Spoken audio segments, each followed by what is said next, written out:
ज्योतिषशास्त्रानुसार महाशिवरात्रीला भगवान शंकरासह माता पार्वतीच्या कृपेनं सुखसमृद्धीचा आशीर्वादही प्राप्त करून घ्यायचा असेल तर महाशिवरात्रीच्या दिवशी महिलांनी 2 चुका अजिबात करू नये.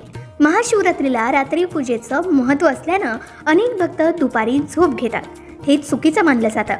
याही व्यतिरिक्त 2 कामं अशी आहेत जी महाशिवरात्रीच्या दिवशी महिलांनी करू नयेत. कोणती आहे ती 2 कामं आणि ती का करू नये, चला समजून घेऊया. महाशिवरात्रीचं व्रत कसं करावं या संबंधित संपूर्ण माहितीचे व्हिडिओ तुम्हाला आमच्या चॅनलवर मिळतीलच. याही व्यतिरिक्त याविषयीचे तपशीलवार विवेचन विविध ग्रंथांतूनही आढळतं. उपवास, पूजा आणि जागरण या व्रताची 3 प्रमुख अंग आहेत. पूजा करताना भगवान महादेवांना विशेष प्रिय म्हणून बेलपत्र आवर्जून वाहिलं जातं. रात्री भगवान शंकराची पूजा केली असता सर्व प्रकारच्या पापांचा नाश होऊन शिवलोकाची प्राप्ती होते. शिवाशी तादात्म्य, मोक्ष अशी फळं मिळतात अशी शिवभक्तांची श्रद्धा आहे. चतुर्दशी 2 दिवसांत विभागलेली असेल तर ज्या मध्यरात्री चतुर्दशी येत असेल ती शिवरात्र मानली जाते. काही पुराणानुसार माघवद्य चतुर्दशीला भगवान शिवशंकर आणि देवी पार्वती यांचा विवाह झाला होता, म्हणून या दिवशी महाशिवरात्री साजरी करण्यात येते अशी मान्यता असल्याचंही सांगितलं जातं. काही ठिकाणी महाशिवरात्रीला महादेवांसह श्री गणेश, कार्तिकेय, देवी पार्वती यांचं पूजन केलं जातं. शिवभक्त महादेवांना प्रसन्न करण्यासाठी व्रत उपवास करत असतात. त्याच रात्री जागरण, विविध प्रकारच्या वस्तू अर्पण केल्या जातात आणि भक्तिभावानं भगवान शिव पार्वतीचे उपवासही ठेवतात. मात्र या दिवशी पूजेसाठी नियमांचं पालन करणं देखील खूप महत्त्वाचं ठरतं. या दिवशी कोणतीही चूक करणं अशुभ मानलं गेलंय. मात्र न कळत आपल्या हातून काही ना काही चुका घडत असतात. त्या होऊ नये त्यासाठीच ही काळजी नक्की घ्यावी. महाशिवरात्रीच्या दिवशी भक्त उपवास करतात. कोणतेही व्रत उपवास करताना दिवसभर झोप घेऊ नये असं सांगितलं जातं. शिवाय महादेवांना प्रसन्न करण्यासाठी महाशिवरात्रीला रात्रीपूजेचं महत्त्व आहे. त्यासाठी रात्री जागरणं केली जातात. आता रात्री जागरणं करायची आहेत म्हणून दिवसभर अनेक जण झोप घेतात, मात्र हे चुकीचं मानलं गेलं आहे. याही व्यतिरिक्त सर्वात महत्त्वाची चूक जी महिलांनी चुकूनही करू नये ती म्हणजे महाशिवरात्रीच्या दिवशी पूजेच्या दरम्यान नवीन कपडे घालावे. या दिवशी पूजेसाठी नवीन कपडे घालणं बंधनकारक नाही, पण जे कपडे आपण घालणार आहोत ते चुकूनही घाणेरडे नसावेत, मळलेले नसावेत. कारण असं सांगितलं जातं की कोणत्याही देवता किंवा देवीची पूजा करताना स्वच्छतेची विशेष काळजी घेणं आवश्यक आहे. महाशिवरात्रीच्या दिवशी स्वच्छ धुतलेले वस्त्र परिधान करावे. या दिवशी कपड्याचे अनेक रंग असावेत, मात्र काळा रंग चुकूनही परिधान करू नये.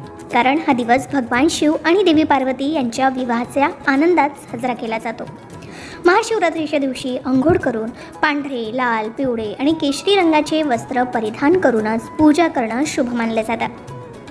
आणि सर्वात महत्त्वाचं म्हणजे या दिवशी काळे वस्त्र परिधान करून भगवान शिवाची पूजा केल्यानं आपल्याला योग्य फळ मिळत नाही, उलट त्याचे विपरीत परिणाम देखील होऊ शकतात असेही मानलं जातं. आणि दुसरी महत्त्वाची चूक म्हणजे जी चुकूनही आपल्या हातून घडू नये. देणगी देताना अनेक वेळा अनेक जण पूजेची पूर्ण काळजी घेतात, परंतु महाशिवरात्रीच्या पवित्र दिवशी घरी आलेल्या भिक्षूंना किंवा गरजूंना रिकाम्या हातानं परत पाठवू नये. शास्त्रानुसार या पवित्र दिवशी दान करणं शुभ मानलं गेलंय. आपल्याला हवं असल्यास मंदिरात जाऊनही दान केलं जाऊ शकतं.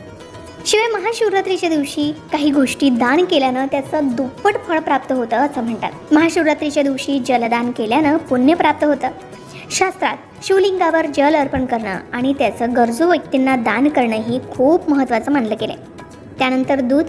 महाशिवरात्रीच्या दिवशी गाईचं दूध शिवलिंगाला अर्पण केल्यानं अनेक फळं प्राप्ती होतात. पूजा पद्धतीनुसार या दिवशी दूध दान केल्यानं सुद्धा घरात सुख समृद्धी येण्यास मदत मिळते. याशिवाय कुंडलीतील चंद्रग्रहही मजबूत होण्यास मदत मिळते असं सांगितलं जातं. शिवाय तूप दान केल्यानं आपली गरिबी दूर होण्यास मदत मिळते आणि ज्ञान आणि बुद्धीची प्राप्ती होण्यासही मदत होते असं सांगितलं जातं. शिवाय काळ्या तिळाचं दानसुद्धा महाशिवरात्रीच्या दिवशी केलं जाऊ शकतं. यामुळे भोलेनाथांची कृपा नक्कीच मिळते. या व्यतिरिक्त पितृदोषानं त्रस्त असलेल्यांना भोलेनाथांच्या कृपेनं या दोषापासूनही मुक्ती मिळते असं सांगितलं जातं. ज्योतिषशास्त्रानुसार महाशिवरात्रीच्या दिवशी तीळ दान केल्यानं शनिदोषही नाहीसा होतो, कारण शनिदेवाचे गुरु भगवान शिव आहेत. आता दान केलेली गोष्ट कधीही खाऊ नये.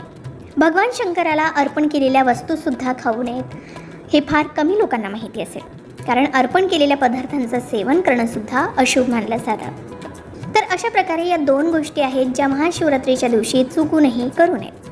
आता तुमच्यापैकी अनेक जण जर महाशिवरात्रीच्या दिवशी व्रत उपासना पहिल्यांदाच करत असेल तर महाशिवरात्रीनिमित्त शिवपूजा विशेष प्रकारे करावी.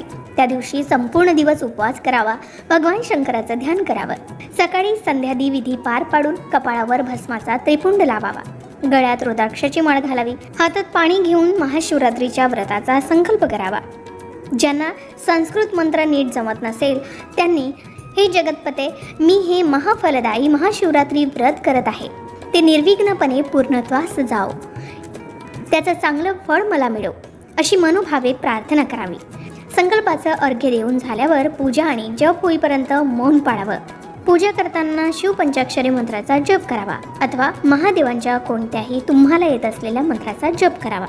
यावेळी शंकराला पंचामृत अर्पण करावं. पंचामृतानंतर शिवलिंगावर रुद्राभिषेक करावा.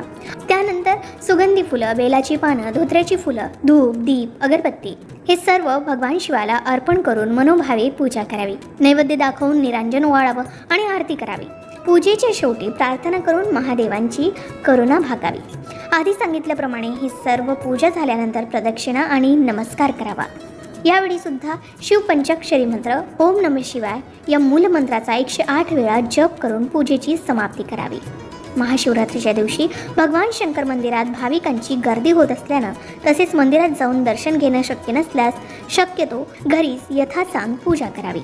हिंदू धर्मात भगवान शंकराची विशेष पूजा केली जाते. लवकरच प्रसन्न होणाऱ्या या देवांमध्ये भगवान शिव प्रथम येतात. फक्त 1 भांड पाणी अर्पण करून त्यांना प्रसन्न केलं जाऊ शकतं. शास्त्रात सोमवार, प्रदोष, श्रावण महिना आणि महाशिवरात्री भगवान शंकराच्या उपासनेसाठी समर्पित आहे. शिवभक्त भगवान शंकराला प्रसन्न करण्यासाठी आपापल्या पद्धतीनं पूजा करतात. शिवाय काही मान्यतांनुसार महाशिवरात्रीच्या दिवशी प्रत्येक प्रहराच्या वेळी आणि निश्चित कालात यथाशक्ती शिवपूजा करण्यालाही विशेष महत्त्व आहे. तर अशा प्रकारे तुम्ही सुद्धा महाशिवरात्रीच्या दिवशी भगवान शिवाला प्रसन्न करण्यासाठी विशेष पूजा नक्की करू शकता. कारण महादेव आशुतोष आहेत. आशुतोष म्हणजे लवकर प्रसन्न होणारे आहेत. ते भक्तांच्या सर्व इच्छा पूर्ण करतात अशी श्रद्धा आहे. त्यामुळे आधी सांगितल्याप्रमाणे महाशिवरात्रीच्या दिवशी जेवढी होईल तेवढी मनोभावे भगवान शिवाची आराधना करावी, व्रत उपवास करावे. मात्र चुकूनही आपल्या हातून या 2 गोष्टी घडू नये याची दक्षता घ्यावी. कारण महाशिवरात्रीच्या दिवशी भगवान महादेवांसह माता पार्वतीच्या कृपेनं घरात सुखसमृद्धीचे आशीर्वाद नक्कीच प्राप्त होतात. तुम्हालाही अशा प्रकारचे आशीर्वाद घ्यायचे असतील आणि आपल्या व्रत उपासनेचं दुप्पट फळ हवं असेल तर अशा प्रकारे भगवान शिवाला नक्कीच प्रसन्न केलं जाऊ शकतं.